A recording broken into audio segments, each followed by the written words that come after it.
Okay, so for this next game, I have to show how awesome this game is and the roots of this game, and pretty much how long of a history I've had with the Xeno Saga. There are a lot of people who pretty much, say that, well, it's Xenoblade, Xenogears, and, you know, Xenogears is pretty much the best one, and, its origins and its roots came from Xenogears. But what it's become today, and what it means to me personally, as far as an avid video game player, is something monumental. To sit here and see a series that pretty much standing the test of time and keeping the Xeno name is truly a remarkable thing. I'm a big mech fan. I collect Gundams. I collect all sorts of different robots or mechs that pretty much come from our Japanese counterparts as well as our American counterparts. Whether it's Transformers, whether it's Gundam, all of those pretty much play a part as far as me and sci-fi.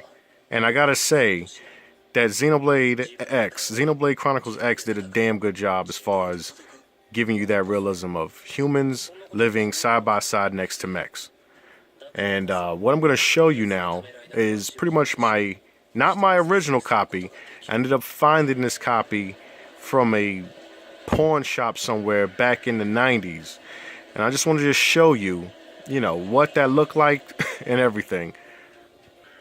Okay, so pretty much this is my copy of my Xenogears. This was the greatest hits version. It was only available for $20.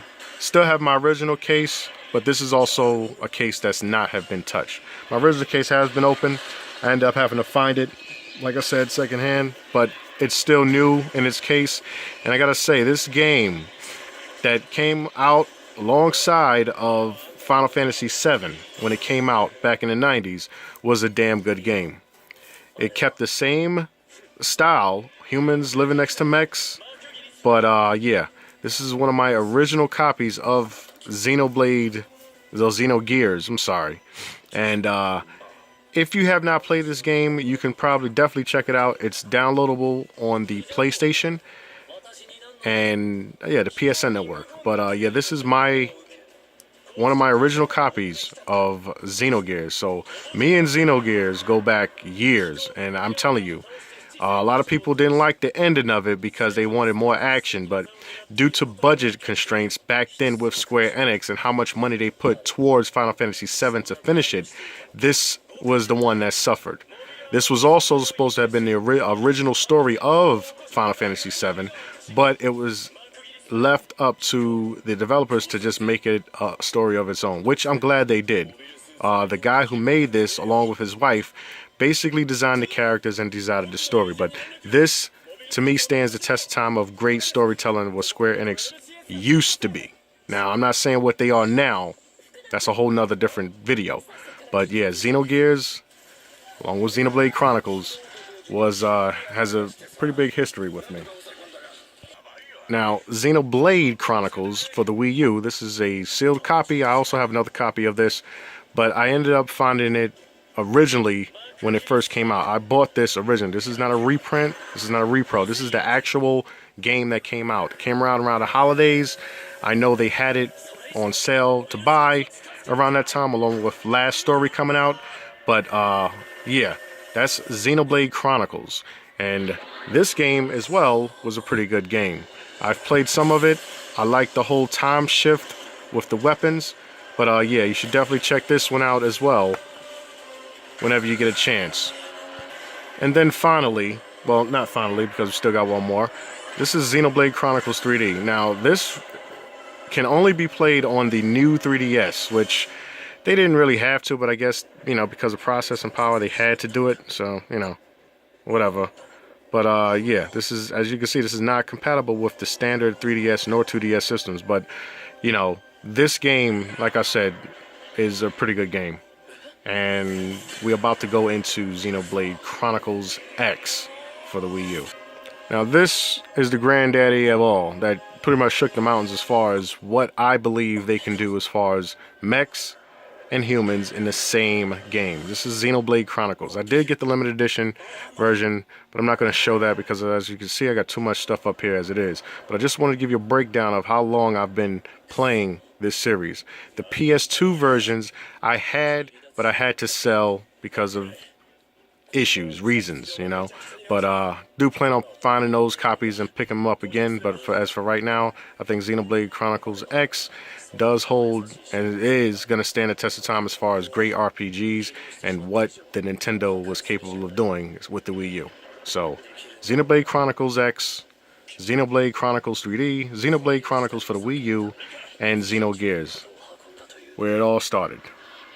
Next up, we have Rodea Sky Soldier with a bonus Wii game inside. Now, when this game was released, the guy that actually made this game pretty much didn't want you to play this version. He wanted you to play the original Wii version as it was intended to play.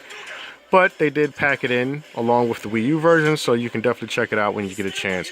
I picked this up for like $7 at Walmart because, like I said, right now they're clearancing out all the Wii U's. Wii U is about to come extinct, and they're about to welcome the new Switch. But yeah, Rodea the Sky Soldier. Definitely check it out if you get a chance. You can find whether digital or retail. Try it out. It's a pretty good game. But I do have 2 copies of this because, like I said, it's only $7. It wasn't a bad game. Next up, we have Wonderful 101. Now, the Wonderful 101, another Wii U exclusive. Pretty much, it utilizes the stylus along with the gamepad. Now, a lot of these games do utilize the stylus with the gamepad, which I think it's okay. It's a unique feature. It's a different feature, especially for Nintendo, to actually incorporate that. But as you can see on the back, you can command up to 100 heroes to fight alongside you to save the world from evil doom. But yeah, exclusive game made by Platinum Games for the Wii U. Definitely check this out. This is becoming rare, so if you find a copy, I suggest you pick it up.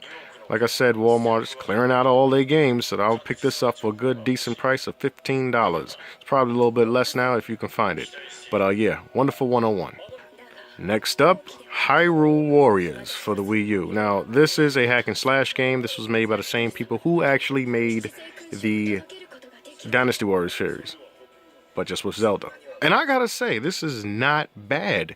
The storyline in this and who you really want Link to be is truly amazing. Like, he goes badass in this shit. He kicks ass. And I like it. The style of it is not bad. This is the first Dynasty Warriors games next to the Gundam Dynasty Warriors games that actually fits this mode perfectly. So, like I said, definitely if you can find it, check it out, pick it up, play it. They also made a version for the 3DS. And if you bought the 3DS version, it had a download code where you can download Linkle and I guess the rest of the other characters. But yeah, definitely check this out if you get a chance. Also made by Team Ninja. So this is actually a pretty good, very good pickup. Hyrule Warriors. Next up, we have Lego City Undercover. Now, this is an 80s type game. I gotta say, this is pretty good.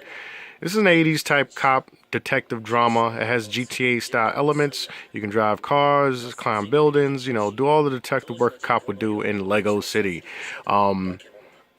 Pretty unique features with the gamepad. Like I said, for the Wii U, even though it's, you know, on its last legs, and I think they pretty much discontinued all Wii U's as the time of this video. Yeah, Lego City Undercover. I heard they're making a port of it to bring over to other systems like Microsoft and Sony, but I have not seen a copy of it yet. But if you see this, you should definitely pick it up. Have this in your collection with the Wii U collection. Lego City Undercover. Now, this is another game in my collection. This is Epic Mickey Power of 2. This is not exclusive to the Wii U, but I had to pick it up because this is the only Mickey game that pretty much came out this generation for these systems. And yeah, I decided to pick it up. Ever since Mickey Castle of Illusion, I said, you know what, let's try this out and see what it's about. It's actually a pretty good, decent game. Utilizes, once again, the stylus effect on the gamepad. So if you see it, pick it up. And yeah, pretty good game. But this is not an exclusive. This was on other systems as well. At Disney's Epic Mickey 2, Power of 2. Now, next up is an exclusive, once again, to the Wii U, is Bayonetta 2. Bayonetta 2 is a awesome action, fun game. This is the same type of gameplay style as Devil May Cry, but it has a female, and she kicks butt. This game, when it came out, was released with Bayonetta 1. They re-released it without Bayonetta 1. So, if you have or you find this copy of Bayonetta 2 with Bayonetta 1, this is the rare copy. This is the copy you want. It has 2 discs in here. This is not the same shared disc as you've seen with New Super Mario Bros. U. This has 2 separate discs. Let me open it up for you. And as you can see, that is the Bayonetta 1 disc. And that is the Bayonetta 2 disc. So, yeah. This one is the one that you will want. If you see it in the store, you know, if it's used, try to open it up to see if it comes with Bayonetta 1. Definitely recommend this game. Check it out if you can at your local game store.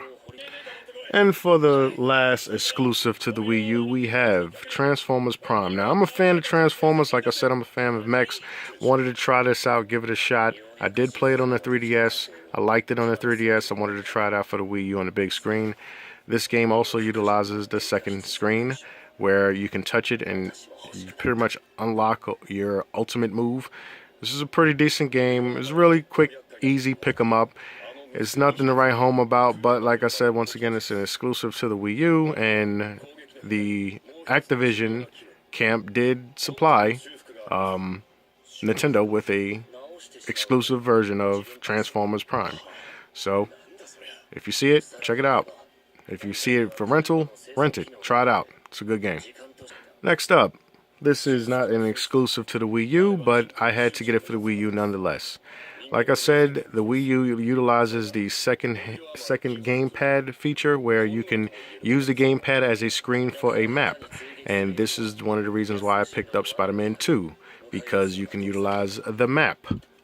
And this is a feature exclusively to the Wii U.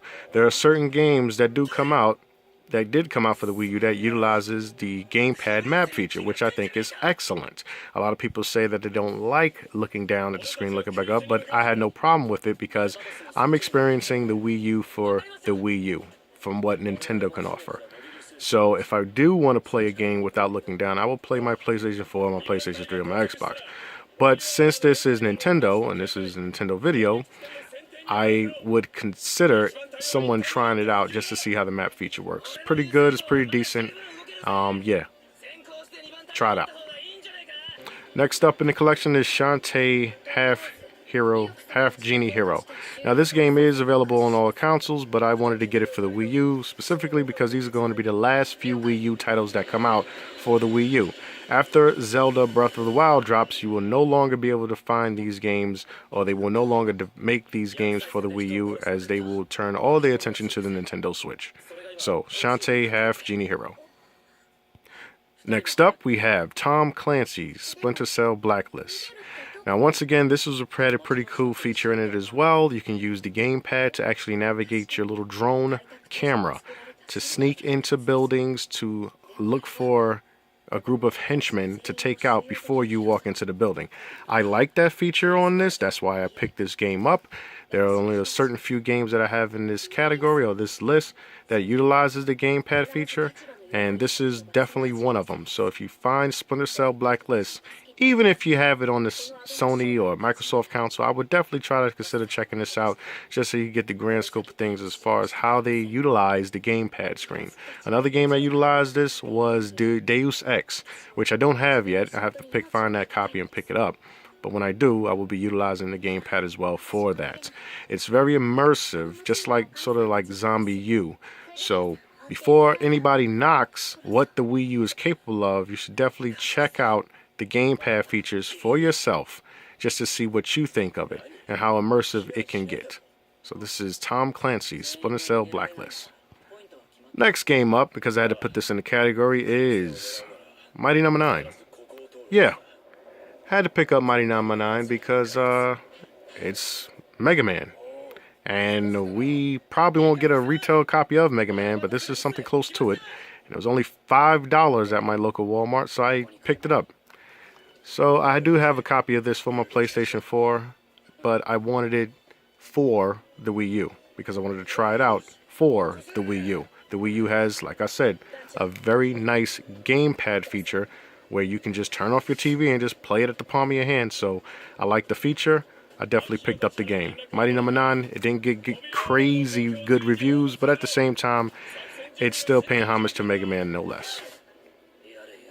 And before we finish up this video today, I just want to pretty much just let you guys know about a little game called Shovel Knights. Now, Shovel Knights is a 8-bit scroller. Pretty much uses all the same features as the old school Nintendo was. The soundtrack, from what I understand, is pretty amazing. I haven't tried it yet, but I had family members who have tried it and they said it wasn't bad. So I picked this up once again on clearance for the price of $10. Yes, like I said, a lot of stores are clearancing out all the Wii U games, so if you pick them up while you can for a decent price, because after the Switch comes out, you're going to find a lot of these games for very high prices. Scalpers beware. Beware of the scalpers. Do not spend more money than you have to. So this is Shovel Knight. Includes a soundtrack and a very, very, very nice instruction book manual. So definitely check this out whenever you get a chance. The Wii U. Where is it going? What's going to happen? How will people look back and think of what the Wii U was, its concept, its inspirations, its tragic failure? What will people say about the Wii U in 20, maybe 30 years from now? Well, for one, if you're living a year from now, is that it was a complete failure. But, in my standards, the Wii U had something innovative. It gave the gamers something different as far as how to play games and what new innovations that they can conjure up. Nintendo has prided itself all the way from the Super Nintendo all the way back to the original Nintendo as the godfathers of video games. But Nintendo wouldn't be anywhere without Sega. And that's a fact. Because you need competition in order to stay last in this console war. I wouldn't even consider it a console war because pretty much I own most of all the consoles, so I have no favorites. I do play games. I play all games. If a game is fun, if the software is fun, whether it's on a PC or a console, I'm going to play it and try it out.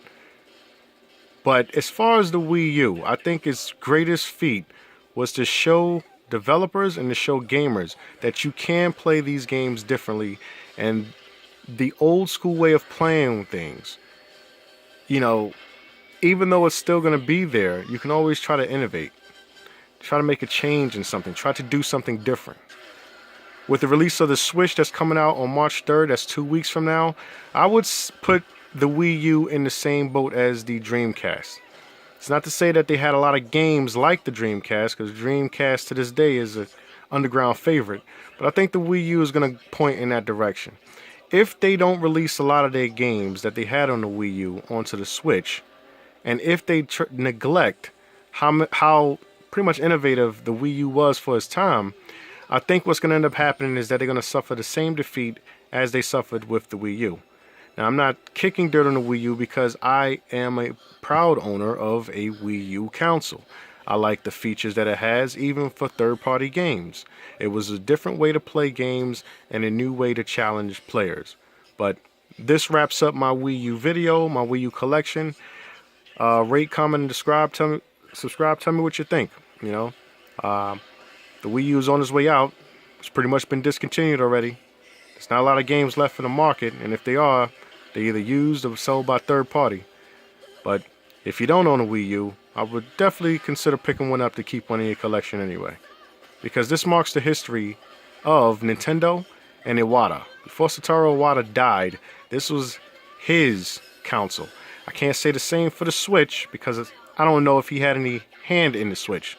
Honestly, when the Switch was already announced and about to be released, I think they should have pushed it back to the holidays. But we got 2 weeks left of the Switch, so we'll see how that goes.